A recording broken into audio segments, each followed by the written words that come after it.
Hi guys! So for today's video, gusto ko lang po ipakita sa inyo. Ito po yung bunga na or bulaklak ng kangkong. Kasi dito sa India, madalang at wala talaga akong nakikitang kangkong. So kangkong is my favorite talaga. So pinadala pa ito ng aking husband from Muscat. So iso ko lang yung buto ng kangkong overnight.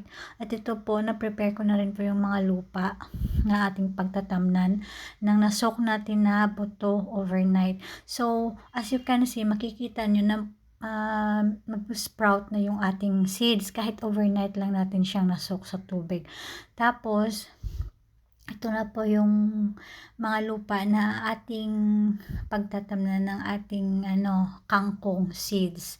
So yes, itatanim na po natin isa-isa dito sa ating na-prepare na pot. Yes.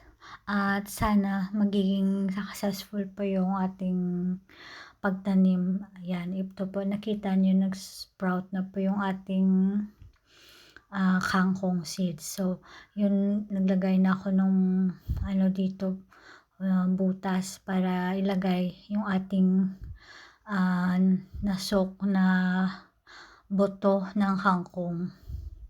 Yun, isa-isa ko pong nilagyan ng butas. Dito yung ating pot. Yes, ito na. So, siguro mga 5 o 4 na butas sa bawat pot yung nilalagay natin na buto ng kangkong. Yes, katulad nito.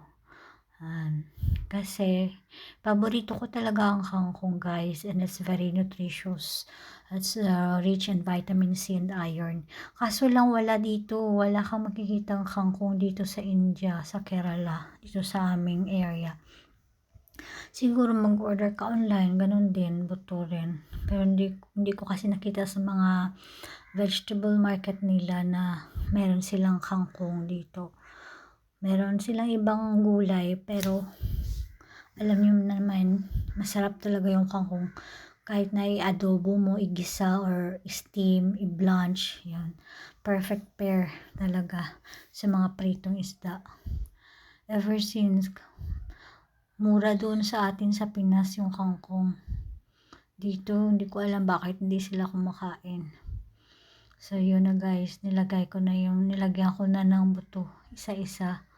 Yun, yung kamay ko na lang ginamit ko pambutas sa lupa. Hindi naman okay lang naman na madumihan, maghugas lang tayo pagkatapos natin magtanim or itanim itong ating mga kangkong seeds. So yes, ni-search ko rin sa YouTube yung tamang paraan para maging successful yung result at magiging maganda yung tubo ng ating kangkong na tinanim gamit yung buto. Kasi iba tinatanim nila yung stem. Pwede lang yung putulin yung stem, diba, sa atin. Tatanim lang yung stem tapos mamumunga lang siya. Lang siya. Tubo lang siya at dadami. So yes, this is it. So, ito na po yung result. After 5 days, I am so very happy. At naging maganda yung tubo ng ating mga baby kangkong. Sana na maging healthy sila. At i-update ko na lang po kayo sa next video. Thank you so much for watching. God bless and stay safe everyone. Bye!